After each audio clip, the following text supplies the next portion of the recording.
actually, the speaker is Raakhee Mirchandani, who is a friend of mine. And she is an award-winning journalist and author of Super Satya Saves the Day. Her work has appeared in Elle, Glamour, Wall Street Journal, New York Daily News, New York Post, Red Book, and HuffPo. She is currently the editorial director, diversity and inclusion at Dow Jones. And she is joined today by her daughter, Satya Devi Singh, who is 6 years old, and her husband, Agan Singh. Sat Sri Akal. Happy Vaisakhi. Yes, happy Vaisakhi to you all. Vaisakhi. So before we start, we would love to hear from your books, Raakhee. But before we start, I have a few questions for Satya, since she is the heroine in the book. So Satya, I just have a couple of questions. First is, just tell us how you celebrate Vaisakhi. So, because Why do you celebrate it? Yeah, why do you celebrate I'm it? sick, because I'm sick, and because the Guru Gobind Singh made the Panch Pyare, and because Guru Gobind Singh also made the 5Ks. That's amazing. Thank you so much. And Satya, did you eat anything special? Do you eat anything special on Vaisakhi Day? No. Quarantine Vaisakhi has not been like general Vaisakhi. I'm going to go ahead and just I'll put myself on blast here. Quarantine Vaisakhi fun. is totally different. I tried to make Kada Prasad today. But my second question for you, Satya, is tell us who is Satya, and also tell us what is similar between you and the Satya in the book. Because I am Satya. Yeah. And because we are similar, because we both help people, we both like slides, and we both have capes. We both have capes. Yeah, That's but I don't really wear mine. But tell us the color of your cape. Red, orange, and white. Red, orange, and white. So the outside part is red, the words are white, and then the inside part is orange. That's amazing. So before Raakhee, you jump in and you share the book with us and you read it with us, I do want to let everyone know that we will include the, once we are sharing more information after this event, we will share the link for your book. So if anybody wants to buy the book, please do. It is an amazing book. This is the second time I'm going to hear from you, and I'll be as mesmerized as I was earlier on in live. But tell us a little bit, Raakhee, about your inspiration for the book. Of course, it's your daughter, but I want to hear it from you. Yes, thank you so much, Anu. I really appreciate this. So yeah, my book is called Super Satya Saves the Day, and you might notice that, the characters in the book look a bit like the characters that live in my apartment. And that is not on accident. That is very much on purpose. Satya is a huge fan of superheroes, and I really wanted to get a book where there was a girl who kind of looked like her, who was on the cover, who was dressed like a superhero.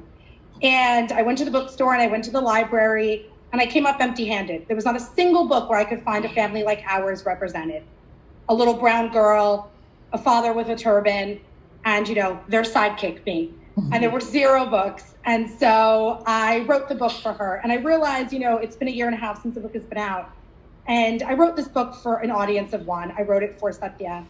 But in the last year and a half, that audience has grown so significantly, and not just Indian children and not just Sikh children.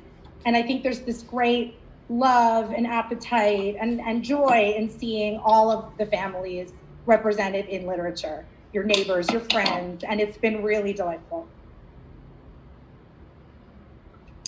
Yeah, no, I totally agree. I mean, now we are seeing a few more books about, people that look like us. Yeah. But it's just very exciting. And today especially, I feel so excited because, this is the first book. Then we'll have another book that represents our kids and us, which is very exciting. Yeah, it is really wonderful. When Agan saw the cover, my husband, he the first thing he said, he goes, I never thought that a guy like me would be on a cover of a children's book. Right. We're 38 years old. It took us a long time, but it's been a really joyful experience. Yeah. And then my second question is, Raakhee, what are the plans for big fans of yours? What are the plans for sequels and new books from you? Yeah, so I have a new book that's coming out next spring. It is called Hair Twins. Mm-hmm. It is about the relationship between a sick father and daughter, and the way that they get ready every morning and every day, and they do their hair together. Yeah. And they're hair twins, like my husband and Satya are, because they both have juras. They both have buns at the top of their heads many times during the day. And I find it, I just thought it was a great entry point for a story about a sick father and daughter. That's amazing. Thank you. We'd love to jump in and hear from you and from the book. Great.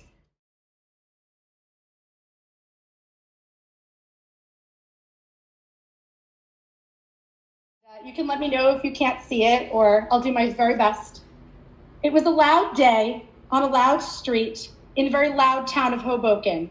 The fire trucks made fire truck noises, the police cars made police car noises, and the swings at Church Square Park were extra squeaky. And the knot in Super Satya's stomach felt super tight. How was she supposed to do all the things that superheroes do if her superhero cape was stuck at the dry cleaner? I'm surprised that they didn't tell you the thing they don't have in common is that we don't dry clean her capes. Satya wished they could have picked the cape up on the way to school, but the dry cleaner was closed. Super Mama said she was super late to work, and they couldn't wait for the store to open. They did stop for coffee, though. They always stop for coffee. Mama says if she doesn't have any coffee, her head will explode. And there's a little Easter egg here on this page. There's a little guy right here, and that is Mayor Ravi Bulla. He's the mayor of my town, Hoboken, New Jersey. And this book, and he likes to tell people that sometimes when he reads it at schools. Today is going to be the worst, Super Satya thought as they headed to school. All of her superhero powers were in the cape that Super Mama made for her. But there was no way her super senses were going to work without it. At school, Miss Karina was teaching the class about communities. Satya was excited to build her own city, but she couldn't get the structures quite right. She knew it was because she always did her best thinking with her cape on her back. Satya slumped in her chair. Nothing was going right today. But that's when she spotted Tanya, her friend Jahan's lost T-Rex.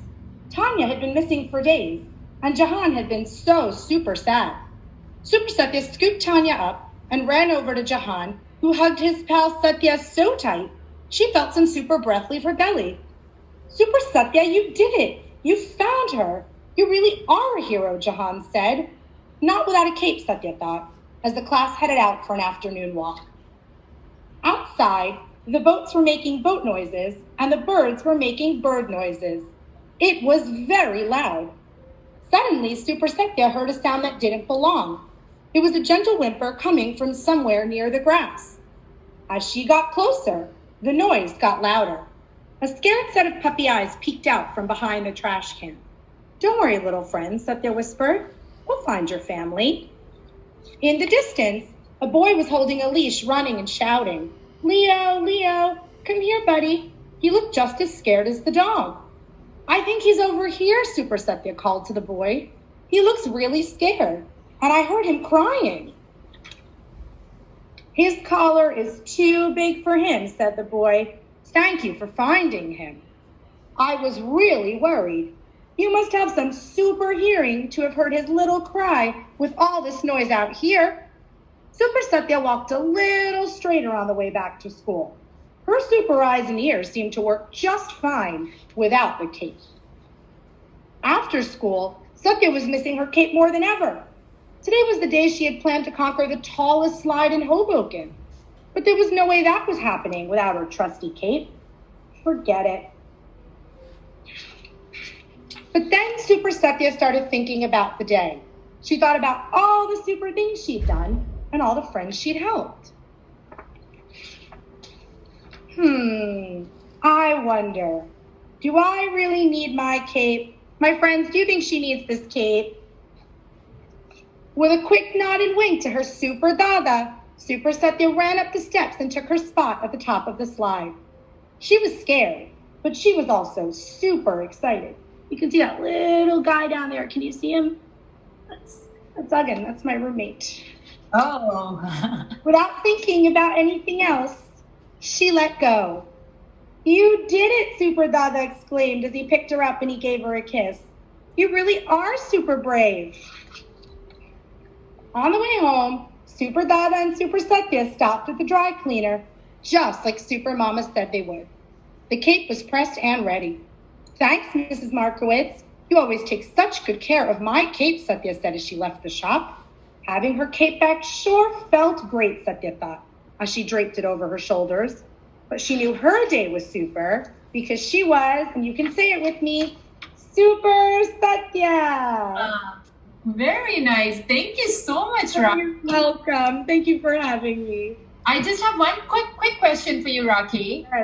Yes. Tell us some childhood memories of how your family celebrated Vaisakhi. Yeah, I grew up in a Sindhi family, so we really had a blend between Hinduism and Sikhism, which is very unlike sort of the way my husband grew up. My husband grew up Sikh. And so we grew up going to the Gurdwara. We grew up going to our Gurdwara used to have like a Vaisakhi Mela, which is something that we really look forward to. And, in these social distance times, that's the thing I think I miss the most is the Vaisakhi Mela at the Oakland Gurdwara, which last year was a tremendous, tremendous source of joy for us. And we missed our Sangat, and we can't wait until it is safe to gather again. Yeah, no, same here. Thank you so much, Raakhee. You can